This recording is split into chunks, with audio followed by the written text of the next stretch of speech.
आरंभ किया और कहने लगे कि हे माता, ये जो पुत्र है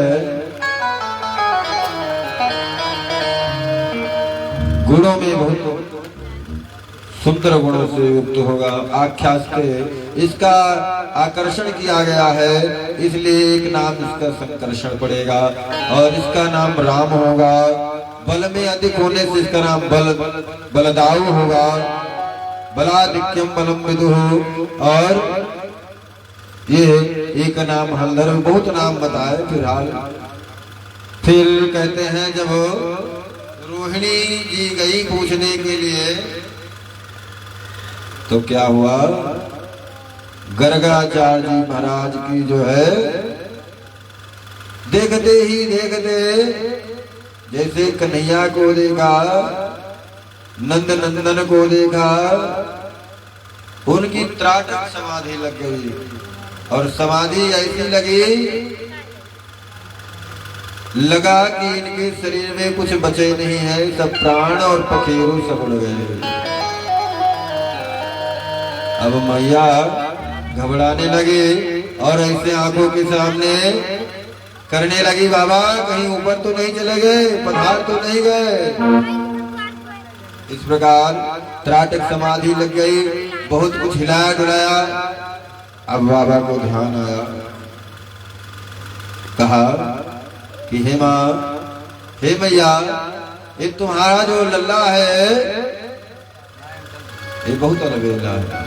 ये लल्ला जो है तुम्हारा, ये जो है ये इसका नाम करसत की जीवा नामित कृष्ण। ये जीव को अपनी ओर आकर्षण करेगा, खींचेगा। और ये जो है अपने भक्तों के दुखों का हरण करने वाला है। ये कृष्ण श्याम सुंदर गोपाल गौओं को चराएगा, इसका नाम गोपाल होगा। इसका नाम गोविंद होगा। गोवर्धन को धारण कर, बहुत कुछ बताया, बहुत नाम बताया। और नारायण समो गुणों, इसके अंदर नारायण के गुण हैं। ये ऐसा जब कहा नारायण समो, अब नंद बाबा भी कहे कि नारायण तो ही नहीं है, परंतु उन्होंने उसको आधा को खा गए और कहा कि ये अपने भक्त, इनके पास में जो आएगा सरदार होंगे, टोली नायक होंगे।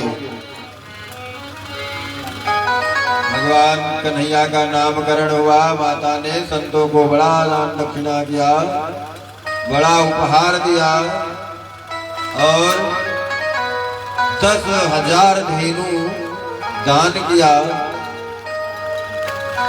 और तमाम प्रकार से मंगल कृत्य हुए। धीरे धीरे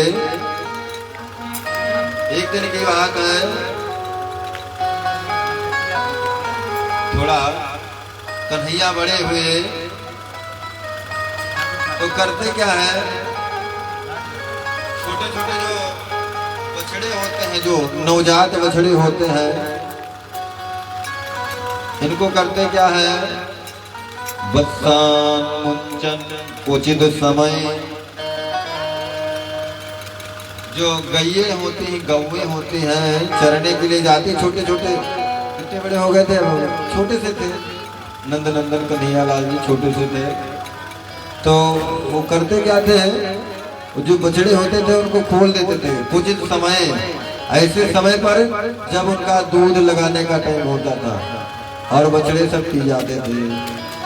बत्सान मुंचन उचित समय क्रोध संजात हासम, और जाकर के ताली बजा के आते थे।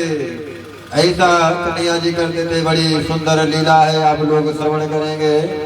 धीरे धीरे की बात है। और बंदरों को मक्खन लुटाते थे। स्तेयम स्वादवत्यम दधिपयः कल्पितैर्योगे मर्गान् भोक्षान्। कहने लगे कि ये बानर जो है, ये बंदर भालू जो मेरी बड़ी रामावतार में मेरी बड़ी सेवा के हैं, तुम लोग खूब खाओ पियो करते हैं। एक दिन की बात है, अब थोड़ा और बड़े हुए, बढ़ते जा रहे हैं। श्री कृष्ण जी ने क्या किया, मिट्टी को खाया है? मिट्टी को खाया, और मिट्टी को जब खाया और मुंह में पूरी लगी है मिट्टी, खूब खा ली, निकाले और खाए। मिट्टी को जब खाया तो बलदाऊ ने कहा, भैया तुम मिट्टी खाए हो, मैं भैया से कहूंगा तुमने मिट्टी खाया। तो कन्हैया कहते हैं, दाऊ मैं कह दूंगा दादा ने, दाऊ ने भांग का इतना बड़ा गोलो खायो, गोला खाया है।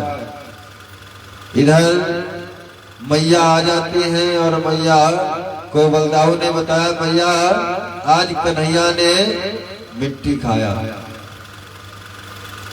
तो यशोदा मैया पूछती है, क्यों कान्हा, कन्हुआ तुमने ताने मिट्टी खायो? कन्हैया जी कह रहे हैं, भैया मैंने मिट्टी खाया है, मिट्टी मैंने नहीं खाया। और देखिए मैंने मिट्टी को नहीं खाया, ये सब लोगों को झूठा बता रहे हैं।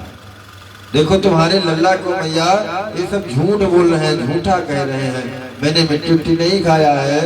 और कृष्ण जी कहने जा रहे हैं, ना हम भक्षितवानां सर्वे मिथ्याभिसंसिनः यदि सत्य गिरस्तरहि पश्चिमे सम्मुखं समक्षं पश्चिमे मुखं। आपके सामने मेरा मुख है, आप देख सकते हो। कन्हैया जी ने मैया से कहा, सीधा मुंह में मिट्टी लगी है, सब दिख रहा है। अपनी मैया से करे, मैया मैंने मिट्टी नहीं खाई। नहीं आपको एतबार है, नहीं मेरी बात को मान रही हो तो मेरे मुखमंडल को देखो, मुखम पश्चिमे, मेरे मुख को देखो।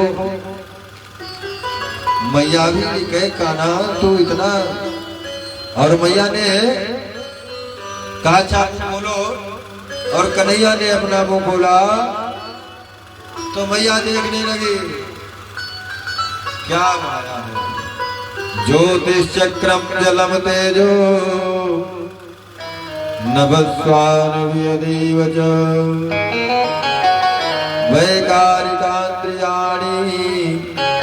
मनोमात्रा गुणस्त्रयः। मैया ने जब